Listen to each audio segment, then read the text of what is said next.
তৃণমূলের ক্ষেত্রে মানুষ এখন সিদ্ধান্ত নিয়েছে যে অনেক হয়েছে, এবার এদেরকে বিদায় করতেই হবে। আমার ধারণা এই প্রশাসন যদি একটু ঠিকঠাক হয়ে যায় তাহলে তৃণমূলের কোনো অস্তিত্ব থাকবে না পশ্চিম। শাহজাহানের এনকাউন্টার করেননি কেন?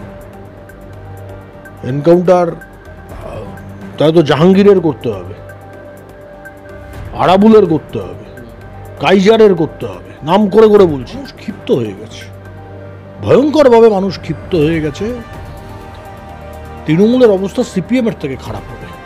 ঘটনা দেখা যাচ্ছে যে সিটিতে মত্ত যুবকের তাণ্ডব, পাড়ায় মহিলাদের মারধর শ্লীলতাহানির অভিযোগ, এবং তার কি মানে চেহারা উঠে আসছে না, তিনি হচ্ছেন সঞ্জু মণ্ডল, আরজিকর হাসপাতালে বেসরকারি সংস্থার নিরাপত্তা কর্মী। সেই আরজিকর যোগ এরকম আপনি পাবেন। দেখুন, সমাজটাই তৃণমূলের আমলে এই অবস্থায় পৌঁছে গেছে। চতুর্দিকে মত্ত মাতাল। এবং আমার তো কখনো কখনো মনে হয় এই যে যাকে অ্যারেস্ট করেছে কলকাতা পুলিশ, যাকে সিবিআই হাতে তুলেছে, সঞ্জয় নাম, এ তো মাতাল, এ নিয়ে কোনো সন্দেহ নেই। এরা তো মনেও নেই সেদিন রাতে কি ঘটিয়েছে। এবার একে আবার বলির পাটা করা হচ্ছে না তো, যেহেতু মাতাল বলতে পারছে না কি ঘটেছে। মানে 2004-এর ধনজয় আর 2024-এর সঞ্জয় হতে পারে, আই এম নট কনফার্ম। এটা মাতাল। এবার মাতালের ক্ষেত্রে, এ ধরনের মাতালের ক্ষেত্রে প্রবলেম কি, এই তৃণমূলের মাতালগুলো করে কি, রাত্রিবেলা এত মদ খায়, সকালে উঠে বলতেও পারে না ভালো করে রাতে কি কি কাণ্ড করেছে। এবার এর সঙ্গে সেরকম কিছু ঘটছে না তো, আমি জানি না। হয়তো এমনও হতে পারে এ ছিল, কিন্তু এর সঙ্গে আর কারা ছিল তাদের কথা আর বলতে পারছে না, সত্যিই বলতে পারছে না, কারণ এত ইনটক্সিকেটেড ছিল ওই সময়। ফলে এখন চতুর্দিকে ওই তৃণমূল, কংগ্রেস আর মাতাল প্রায় সমার্থক শব্দ হয়ে গেছে। নৈহাটিতে একটা প্রতিবাদের মিছিল আমি ভিডিও দেখলাম, মাতালগুলো যেরকম মারধর করছে, পরিষ্কার বোঝা যাচ্ছে তৃণমূল থেকে ওদের মদ খাইয়ে রাস্তায় ছেড়ে দিয়েছে। কাজেই খুব দুঃসময় আমাদের যাচ্ছে। আমার চোখের সামনে ঈশ্বরচন্দ্র বিদ্যাসাগরের ছবি রয়েছে, আমার কষ্ট হয় যে বিদ্যাসাগরের বাংলা, বিবেকানন্দের বাংলা, জীবনানন্দের বাংলা, তার আজকে কী দুরবস্থা। সেখানে রাজত্ব করছে হয় চোর, নয় মাতাল, আর নত একেবারে অশিক্ষিত গণ্ডমূর্খ। এর বাইরে তৃণমূল দলে আর কোনো ভদ্রলোক নেই, কোনো ভদ্রলোক নেই। এই যে আরজিকর কাণ্ডের মধ্যে দেখা যাচ্ছে মধ্যমগ্রামের ঘটনা, এছাড়া মালদার ঘটনা, একের পর এক মহিলা ফের নির্যাতিত হচ্ছেন। এই বাংলার মুখ্যমন্ত্রী মমতা বন্দ্যোপাধ্যায় তো বলেছিলেন বাংলা নিজের মেয়েকেই চাই, বাংলার মেয়েকে ভোট দিন। সেখানে বাংলার মেয়ে যেখানে মুখ্যমন্ত্রী, সেখানে বাংলার মেয়েরা নির্যাতিতা হচ্ছেন কেন? আইন শৃঙ্খলা নেই বলে, ল অ্যান্ড অর্ডার নেই বলে। আপনি ধরবেনটা কাকে? সে তো তৃণমূলের ভোট করায়। যে মাতালটা বা যে বদমাসটা এই কাণ্ডগুলো ঘটাচ্ছে, বিজেপি শাসিত রাজ্য, যোগী রাজ্য হলে তো হয়তো এনকাউন্টার হয়ে যেত, এখানে করার ক্ষমতা নেই। না, অভিষেক বন্দ্যোপাধ্যায় বলছেন এনকাউন্টার করতে। ও তো ওর মতো বলে দিচ্ছে, ও তো এখন জনরোষ থেকে বাঁচার জন্য বলছে, পিঠ বাঁচানো। হ্যাঁ। এবার সঞ্জয় রায়কে এনকাউন্টার করে, এনকাউন্টার তো করতে হবে তৃণমূলের আরও সব ক্রিমিনাল যারা রয়েছে, জায়গায় জায়গায় ঘুরে বেড়াচ্ছে। শাহজাহানের এনকাউন্টার করেননি কেন? এনকাউন্টার তাহলে তো জাহাঙ্গীরের করতে হবে, আরাবুলের করতে হবে, কাইজারের করতে হবে, নাম করে করে বলছি আমি। সঞ্জয় তো লেটেস্ট কেস, এবং আমি জানি না কি, আমার খুব ডাউট আছে কাউকে বাঁচানোর জন্য সঞ্জয়কে ময়দানে নামানো হয়েছে কিনা, সেটাও আমি জানি না। কিন্তু এই যে সব ক্রিমিনাল তৃণমূলের, কারণ এরা ভোট করায়, এরা নির্বাচন করায়, এরা ছাপ্পা করায়, এরা ফলস ভোট দেয়। কাজে এই সমস্ত ক্রিমিনালদের বিরুদ্ধে কঠোরতার সঙ্গে ব্যবস্থা সরকারের গ্রহণ করা উচিত, করতে পারবে না। তার কারণ হচ্ছে তৃণমূলের সঙ্গে এরা প্রত্যক্ষভাবে যুক্ত এবং তৃণমূলকে ক্ষমতায় থাকতে সাহায্য করে। পুলিশ প্রশাসন, তৃণমূল, ক্রিমিনাল, এরা সব এখন একই দড়িতে বাঁধা। তার জন্য যা সর্বনাশ হওয়ার তাই হচ্ছে। মানে একটা সার্কেল বলতে পারেন, ভিশিয়াস সার্কেল বলতে পারেন, চক্র বলতে পারেন, এক বিন্দুতে বাধা বলতে পারেন। একজনকে টানলে আরেকজন চলে আসছে, তার জন্য তিনজনের স্থিতাবস্থা রাখছে। শুনুন, সবসময় কী হয়, যারা বিপদে পড়ে, বেকায়দায় পড়ে, সে সমস্ত অপরাধীরা সবসময় স্থিতাবস্থা চায়, স্ট্যাটাস কো। সেই স্ট্যাটাস করে তখন পুরো মেনটেন হচ্ছে। সন্দীপ ঘোষটাকে বাদ দিলে বাকি কারুর কিচ্ছু হয়নি। পুলিশ কমিশনার আছে, ডিসি সেন্ট্রাল আছে, ডিসি নর্থ আছে, স্বাস্থ্যমন্ত্রী যিনি তিনি আছেন, পুলিশ মন্ত্রী যিনি তিনি আছেন, মুখ্যমন্ত্রী যিনি তিনি আছেন, স্বাস্থ্য সচিব যিনি তিনি আছেন, কিচ্ছু হয়নি। কারণ এরা সব ক্রিমিনালটা স্ট্যাটাসকো মেনটেন করতে চায়, এটা সেটা করে বেড়াচ্ছে।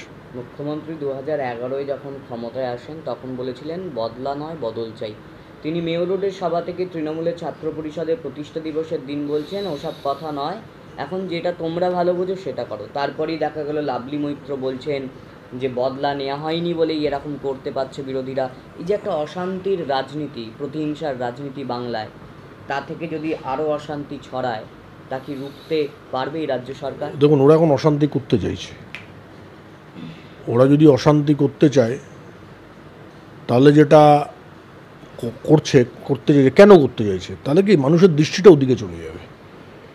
এই তিলোত্তমা অভয়া যাই বলুন, তার থেকে দৃষ্টিটা চলে যাবে ওখানে তৃণমূল বিজেপি মারামারি হয়েছে, ওখানে তৃণমূল সিপিএম মারামারি হয়েছে, ওখানে তৃণমূল জনগণ মারামারি হয়েছে। মেইন ইস্যুটা লোকে ভুলে যাবে। আর এগুলো বলে লোককে উত্তেজিত করে দেওয়া। কিন্তু বাস্তব সত্য হচ্ছে মানুষও তো বোকাও নয়। তৃণমূলের এখন আর বদলা নেওয়ারও ক্ষমতা নেই। ওই কিছু ক্রিমিনালই শুধু আছে, কিন্তু জনগণ এখন তৃণমূলের বিরুদ্ধে। একটা সময় সিপিএমের যেমন হয়েছিল, আমরা দেখেছি, আপনারাও দেখেছেন, 2007, 8, 9, 10, 11 যে সিপিএমের বহু হাড়মাদ ক্রিমিনাল যারা ঘুরে বেড়াতো রাস্তাঘাটে দুলাল ব্যানার্জির মতো, তারা ঘরে ঢুকে গেছিল মানুষের চাপে। জনগণের থেকে বড় শক্তি কারণ নেই, মানুষের ক্ষমতা অনেক বড়। আমরা রাজনীতিবিদরা মানুষের ক্ষমতাকে অনেক ছোট করে মাপি। মানুষ অনেক বুদ্ধিমান। তৃণমূলের ক্ষেত্রে মানুষ এখন সিদ্ধান্ত নিয়েছে যে অনেক হয়েছে, এবার এদেরকে বিদায় করতেই হবে। আমার ধারণা এই প্রশাসন যদি একটু ঠিকঠাক হয়ে যায় তাহলে তৃণমূলের কোনো অস্তিত্ব থাকবে না পশ্চিমবঙ্গে। এই যে বারংবার মুখ্যমন্ত্রীর একের পর এক বক্তব্য জানিয়ে শাসক বিরোধী থেকে মিডিয়া সকলেই সেটাকে নিয়ে দেখাচ্ছে, কিন্তু সেদিক থেকে মুখ্যমন্ত্রী বলছেন তার নাকি উত্তর বা বলা কথার ভুল ব্যাখ্যা। সবসময় তাই করেছেন। ওনার যদি ট্র্যাক রেকর্ড দেখেন, চিরকাল সে প্রধানমন্ত্রীর কোমরে দড়ি পরানো থেকে শুরু করে তুই তুকারি করে বলা, এটা ওনার চিরকালের হ্যাবিচুয়াল অফেন্ডার।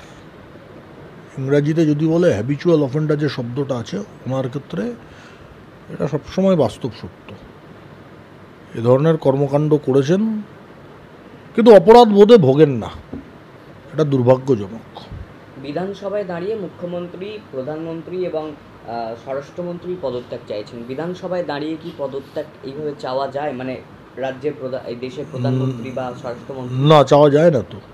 নিয়ম জানে না, কানুন জানে না, ব্যবস্থা জানে না, সংবিধান জানে না। আমি তো তাই তো বলছি, তৃণমূল কংগ্রেস দল হচ্ছে চোর ছেঁচোর, গুন্ডা বদমাস, অশিক্ষিত আর কিছু স্তাবকের সমাহার। উনি না সংবিধান জানেন, না নিয়ম জানেন, করতে পারেন না কিছু কথা। সুপ্রিম কোর্টে গতকাল যে শুনানি হয়েছে তাতে প্রশ্ন উঠেছে যে যারা সিআইএসএফ, যারা আরজি করের নিরাপত্তায় রয়েছে, সেই সমস্ত মহিলা যারা সিআইএসএফ কর্মী, তাদের সঙ্গে রাজ্য ভালো ব্যবহার করছে না এবং তাদেরকে 1.5 ঘন্টা দূরে থাকার ব্যবস্থা, মানে কিছু ঘটনা ঘটলেও তারা আসতে বেশ অনেকটা দেরি হবে। এগুলো কিছুটা ইন্টেনশনাল থাকে, সে সহযোগিতা করব না যাতে তারা ভালো করে, কিছু ঘটনা ঘটলে ওদের ঘাড়ে দায় ফেলবে। এটাও সুপ্রিম কোর্ট বোধহয় কালকে নির্দেশ দিয়েছেন কালকের মধ্যে ঠিক করার কথা। ঠিক হয়েছে কিনা আমি জানি না, কিন্তু এগুলো এদের স্ট্র্যাটেজি। চিরকাল এই কাণ্ড কারখানা এরা করে এসছে, এটা দুর্ভাগ্যজনক।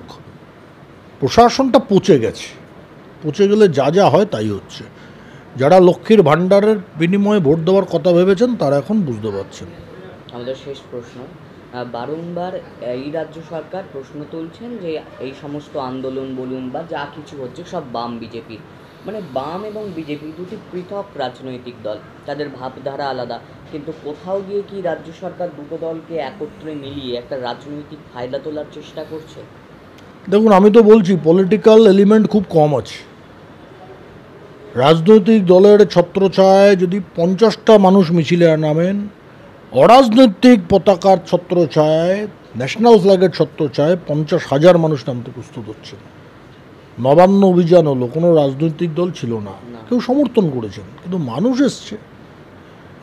এই যে মহিলাদের রাত জাগর প্রোগ্রাম হলো, লক্ষ লক্ষ মহিলারা বেরিয়েছেন, ভোর দখলেও দেখা গেল। তাতেও বেরিয়েছেন, কোনো রাজনৈতিক দল করেনি। এবার আপনি বলবেন অনেক কার্যকর্তা, অনেক পলিটিক্যাল ওয়ার্কার বেরোতে পারে, তারা হয়তো বেরোতে পারে, কিন্তু পলিটিক্যাল ওয়ার্কার, কার্যকর্তা, তারা নাগরিকও তো, বিবেকের তাড়নায় বেরিয়েছেন।